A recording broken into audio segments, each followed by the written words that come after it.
News of the late Paolo Tantoco's death revealed cocaine overdose and remains an open investigation. Since he is part of the First Lady's entourage, may we know if the First Lady will comment on this? And from the Malacanang po, the presidential sister released a statement. Nakakalungkot dahil yung mga pribadong tao na nagluluksa ay nadadamay sa pamumulitika. Ginagamit ng ibang mga obstructionist para masira ang First Lady, ang Pangulo at ang administrasyon na ito. Magandang araw po sa inyo lahat. Reaction Update PH nagbabalik. Napakaganda ho ng pag-usapan natin ngayon mga kabit. Ito na nga, nagsalita na ang Malacanang at ang butangera ni Bobong Marcos Jr. Ayan mga ka-update, nakakatawa talaga to. Mantakin po ninyo itong palasyo, dinideny itong si Lisa Marcos at ang pagkakasangkot nito sa pagkamatay nitong si Tanto. Ayan po yung nakakatawa dyan mga kabit.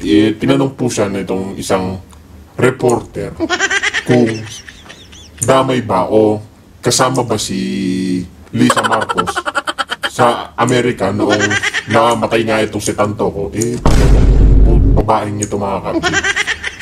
Si Claire Castro, ayaw talaga umamin.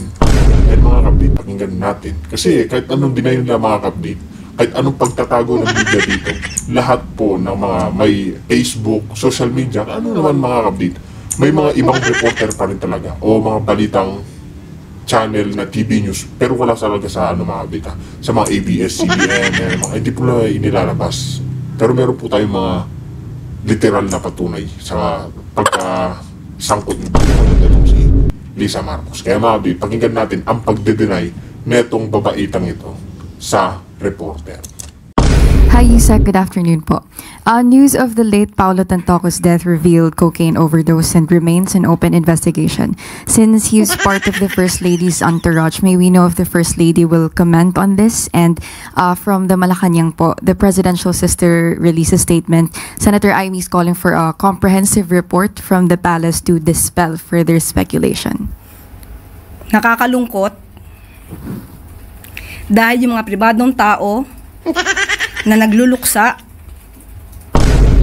ay nadadamay sa pamumulitika. Ginagamit ng ibang mga obstructionist para masira ang First Lady, ang Pangulo at ang administrasyon na ito. Ayan na nga ba mga ka-update? Paawa pa itong si Claire Castro. Di ba mga update? Hindi kaya nahihiya itong babaeng to na siya yung tagapagsalita dyan. At ano yung pagdidepensa niya? Nahihiya daw siya dahil nga nadadawit daw nasisira daw itong si Lisa Marcos. Sino bang may kagagawa niyan? Kami bang mga Pilipino? Kami bang mga taxpayer? Sino ba? Di ba siya naman mismo? Siya naman mismo yung gumagawa niyan mga kapit. Etong First Lady rin naman ang gumagawa ng ikapahiya nila. Tapos ngayon putak ka ng putak dyan kung ano-anong pinagdepensa mong wala namang saysay. Hindi kaya ito nahihiya mga kapit. Siguro yung mga kabatsi nito o mga klase nito ng high school, kinahihiya na yun yung speaker ni Marcos nito. Kasi mga kapit, pag dedepensahan mo, nadadawi daw si Lisa Marcos. Siya naman yung may pakananan. Siya naman ang may kagustuhan na gawin yan. Tapos ngayon may nadisgrasya, ano-ano yung pagsasabihin mo, di ba? Nakakahiya ang kanilang mga ginagawa. Unang-una, si Mr. Paolo Tantoco ay hindi po kasama sa official entourage ni FL o ni First Lady ng unang ginang. Nakakahiya dahil gumawa sila ng peking police report. Naturingan journalist, mga dating spokespersons, hindi marunong mag-imbestiga ng sarili. Hindi sila nagiging journalist, kundi nagiging propagandista ng kanilang mga sinusulong na interes. Ang sinasabing police report na naipost sa Facebook ay isang malaking kasinungalingan. Kahit kayo po mismo ay maaaring mag-imbestiga sa nasabing lugar, sa Beverly Hills Police Department para malaman nyo na yung nilagay sa Facebook na may guhit na color pink, kung di ako nagkakamali, ang parting yon ay dinagdag lamang. Nag-start ang mga salitang, and I quote, "and the cause of initially suspected to be drug overdose," up to the word Miro, yan po ay dinagdag lamang. Ito ay mga gawain upang masira ang unang ginang, ang Pangulo, at ang administrasyon na ito para sa pampersonal na interes.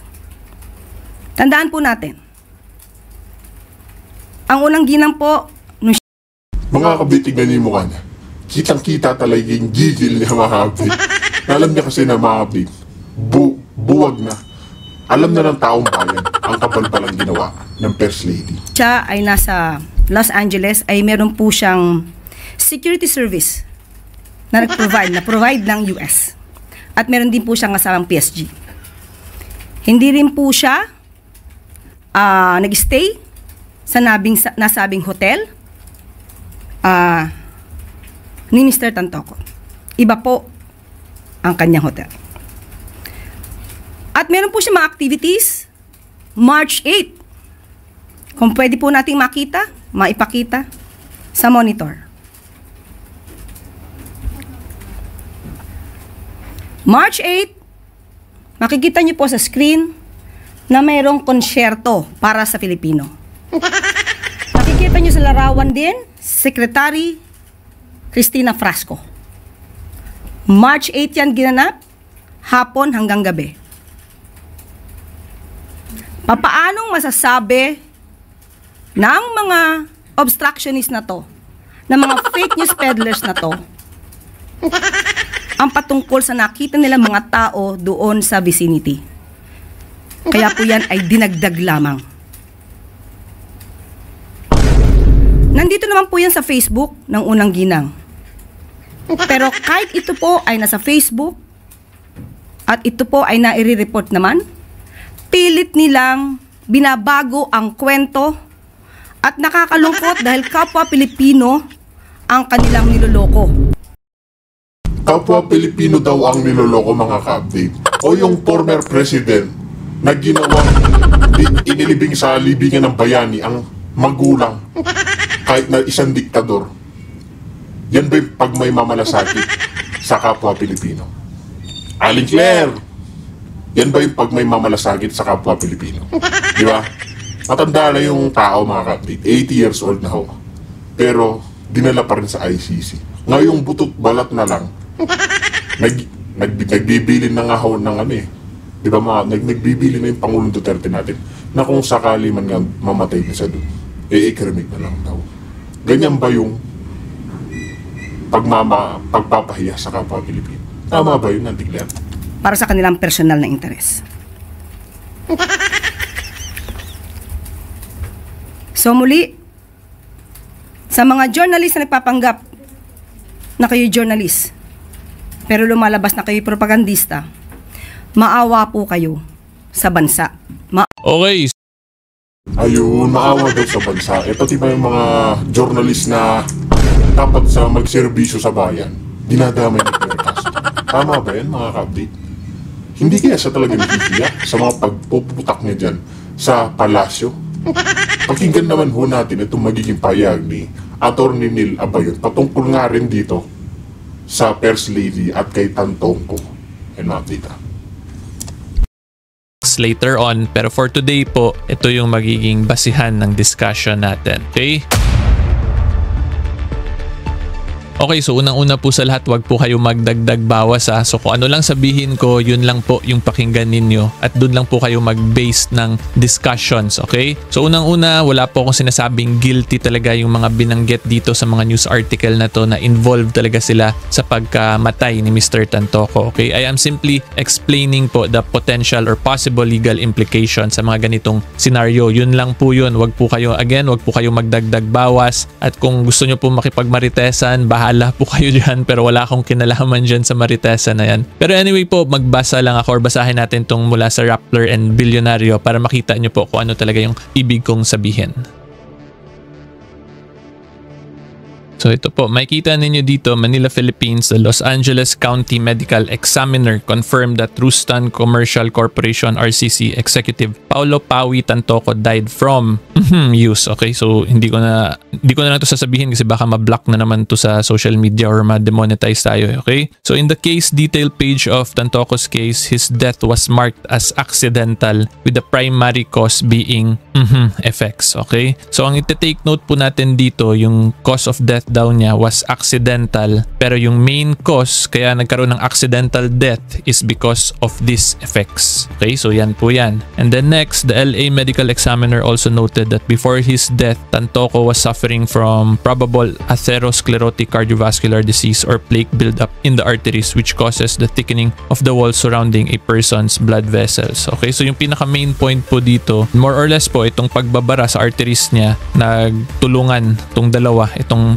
effects and itong plaque buildup, kaya nagkaroon po nung accidental death ni Mr. Tantoco. Okay, so yan po yung magiging basis ng discussion natin. So ngayon, explain ko na po yung mga potential legal implications. So as to Mr. Tantoco po, he is completely free from any criminal liability because unfortunately he already passed away. Okay, and it is very basic and it is one of the basic principles po kasi in criminal law na pag namatay na po ang isang person, he cannot be held liable na po for any criminal action talaga. Okay, so sa batas po natin dito sa Philippine laws natin, may kita yan under Article 89. So pakita ko lang din po sa inyo. Article 89, pero ipakita ko pala kung anong law to. So this is an act revising the penal code and other penal laws shall be known as the Revised Penal Code of the Philippines. Okay, so anyway, ngayon balik po tayo sa Article 89. So makikita nyo how criminal liability is totally extinguished, number 1, by the death of the convict. So dito nga yung term na ginamit, convict, pero dapat this is accused pa kasi hindi pa naman talaga convicted dito. Okay, so si Mr. Tantoco, since he has already passed away, ito na po yung papasok sa situation niya, yung number 1 of Article 89. Okay, so ngayon punta naman po tayo sa medyo interesting part. So una-una klaruhin ko po ulit wala po akong sinasabi ng names kung sino yung kasama ni Mr. Tantoco at the time of his death because currently yung real situation po talaga wala pa namang clear evidence na nagpipinpoint, 'di ba? Wala naman tayong nakikita na any document, any news article na nagsasabi na si ganitong person yung kasama ni Mr. Tantoco at the time of his death. Therefore, it would be very unfair for that person kung mag-a-assume tayo na kasama talaga siya nung time or nung panahon na nabawian po ng buhay si Mr. Tantoco. Nevertheless, I will still be discussing po the potential legal implications in a situation like that regardless po kung sino talaga yung kasama ni Mr. Tantoco. Okay? So unang-una po ang kailangan natin ma-take note dyan is yung Article 2 of the Revised Penal Code. So habang mag-explain po ako, basahin nyo na lang din po muna to sa gilid. So basically yung Article 2 po, this is the principle of territoriality of criminal laws po ng Pilipinas. Okay? So when you say the principle of territoriality, this means po that our criminal laws only applies within the territory of the Philippines as a general rule. Okay? Ina-emphasize ko lang po to kasi may mga nakita po akong iilang posts na nagsasabi na RA 9165 applies daw in this situation because Filipino citizens daw po yung victim and yung mga kasama ni Mr. Tantoco at the time of his death. However, again, I would emphasize this principle, Article 2, na hindi po citizenship yung determining factor in criminal cases. Rather, it is the territory kung saan na-commit yung crime. Okay? So kung saan na-commit yung crime, yun yung may jurisdiction to try and hear that criminal case. Okay? So sa batas po natin, sa bansa po natin,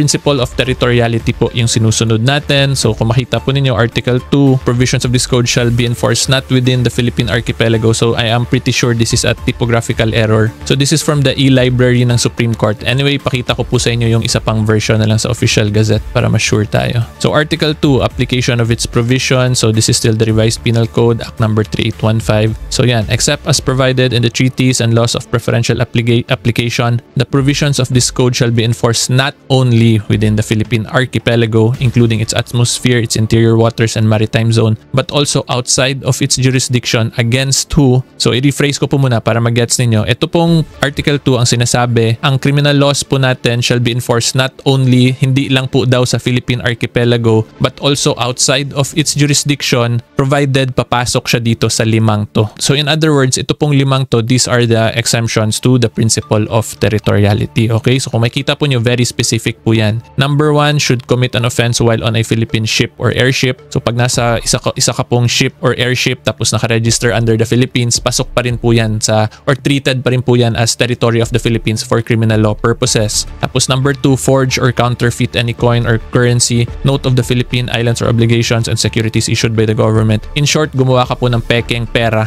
ng Pilipinas. Okay? And then number 3, liable for acts connected with the introduction into these islands of the obligations and securities. So ito po, kung itong mga peking to, dinala mo rin sa Pilipinas, that will also fall under the exemption po dun sa territoriality principle. And then number 4, while being a public officers or employees should commit an offense in the exercise of their functions. Okay? So makita po ninyo, public officers po, kahit nasa abroad ka, pwede ka pa rin maging liable for criminal laws ng Philippines provided it was done in relation po sa functions mo dun sa office po ninyo mismo. Okay? So number 5, should commit any of the crimes against national security and the law of nations. So ngayon, ang next question natin, meron ba ditong binanggit about RA 9165 or the Dangerous Drugs Act, diba?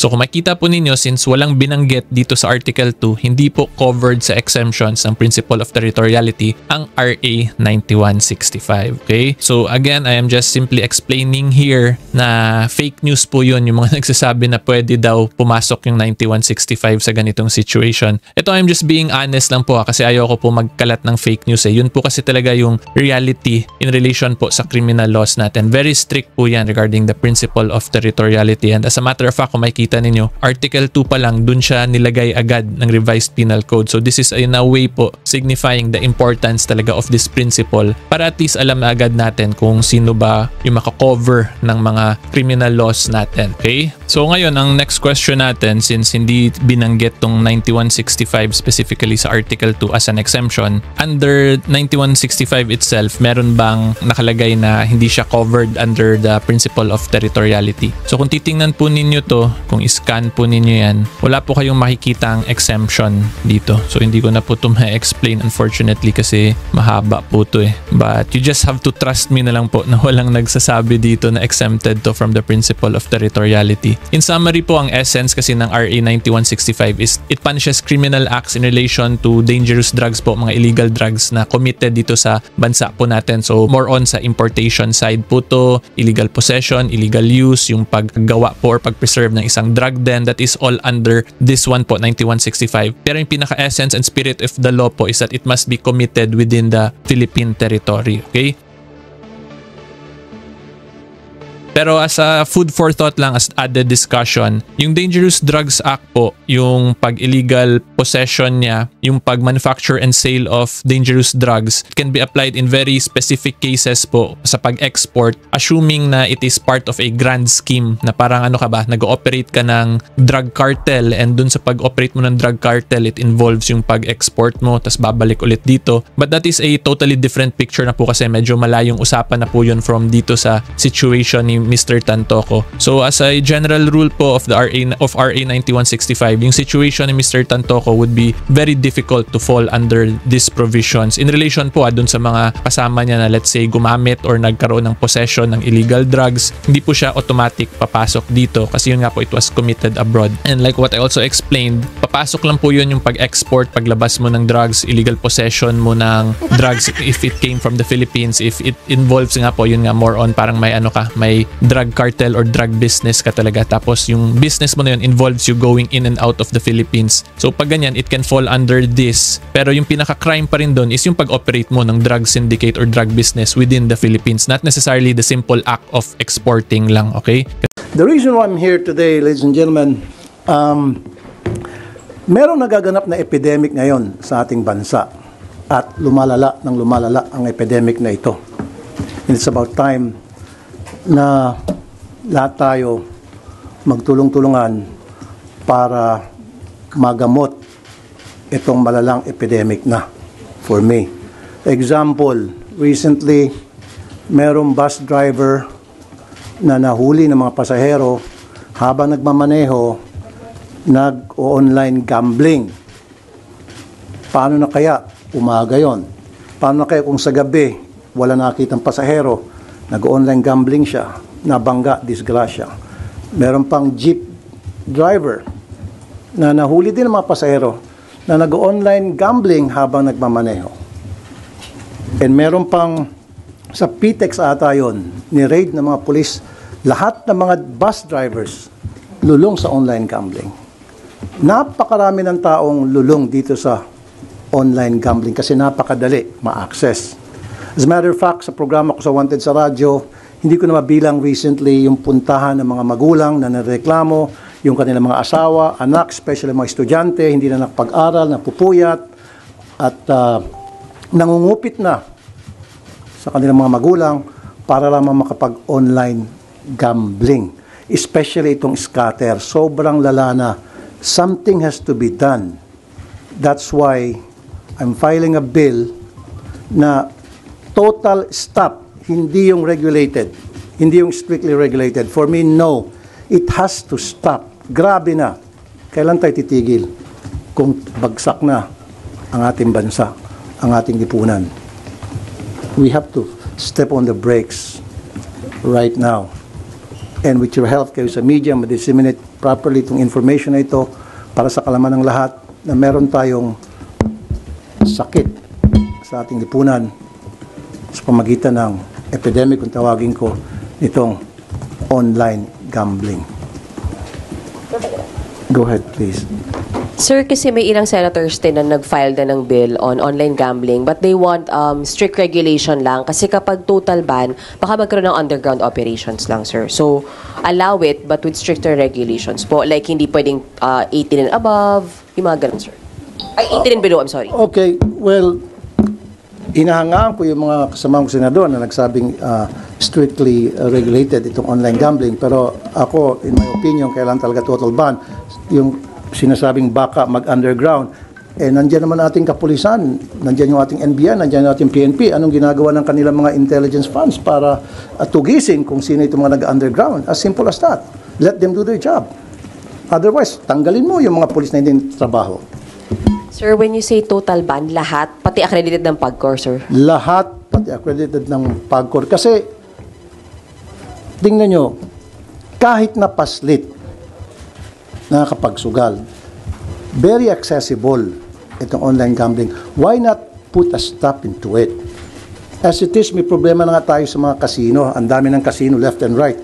Magpapatayo ng casino. In fact, balita ko, may magkakaroon ng casino pa sa Boracay. Kung saan-saan na pinapayagan na magkaroon ng casino. Problema na yan as it is. Marami na sisirang buhay, mga negosyante, dahil nalululong sa sugal sa casino. Now, here comes online gambling na hindi lamang mga adults ang nalululong, kundi ang nakakatakot dito, mga kabataan, estudyante, as young as 10 years old, 9 years old, nagkaroon ng scatter.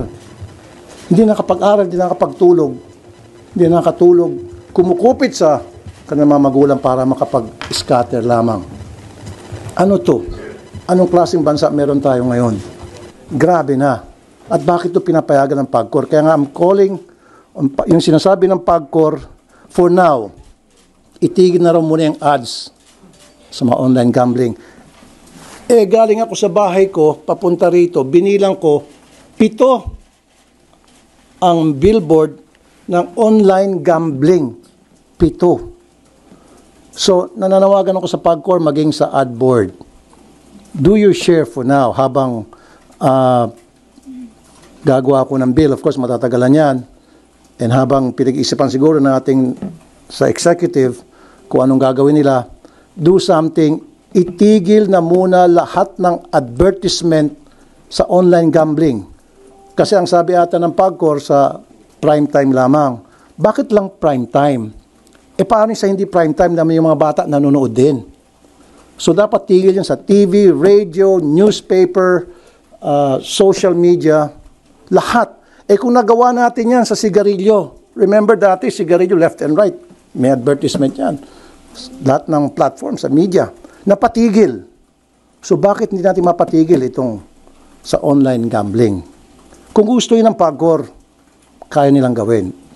May kasabihan nga, kung gugustuhin, maraming paraan. O may paraan. Kung ayaw, maraming dahilan o may dahilan. Yun lang yun eh.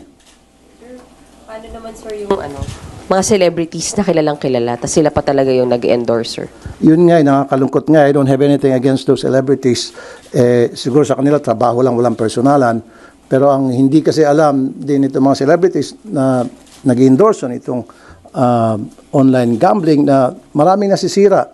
Who knows, baka mga kamag-anak nila, kakilala nila, mahal nila sa buhay, ay nalululong na sa sugal na ini-endorse nila mismo sa kanilang social media accounts or sa TV or radio.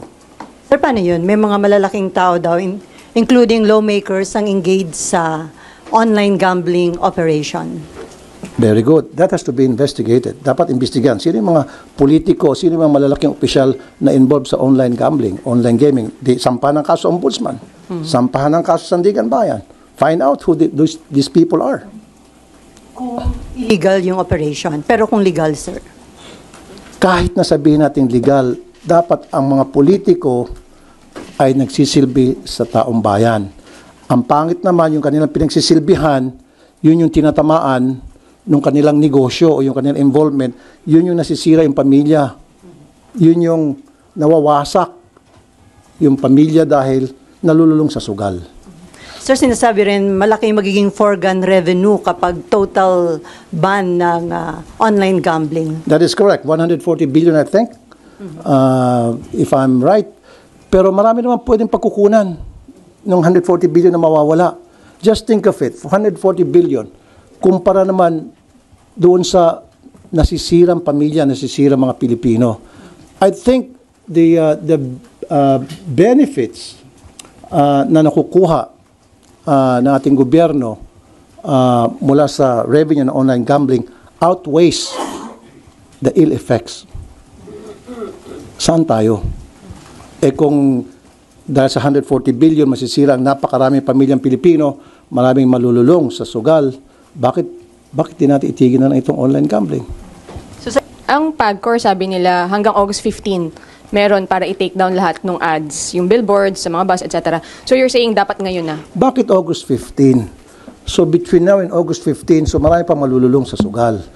So, kung gusto nilang PAGCOR, sabi kanina, kung gusto, maraming paraan. Kung ayaw, maraming excuses na hanggang August 15.